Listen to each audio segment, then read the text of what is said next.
على السلامة يا منى. ها عملت ايه في المدرسة النهارده يا منى؟ ما عملتش. طب وريني كده خدت ايه النهارده؟ لا اصل انا ما خدناش. مالك يا بنت مش على بعضك ليه؟ هات الشنطة دي.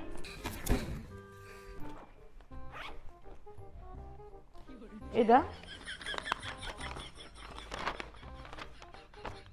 يا مقصوفة الرقبة، ده انت نهارك اسود النهارده. جواب غرامي؟ والله يا ماما انا ماليش دعوه، ده زياد زميلي هو اللي حطه في الشنطه. نهارك اسود انت وهو، انت لحقتوا يا مفاعيز؟ ليه بس كده يا ماما؟ ده وعدني بالجواز. يا لهوي وعدك بالجواز؟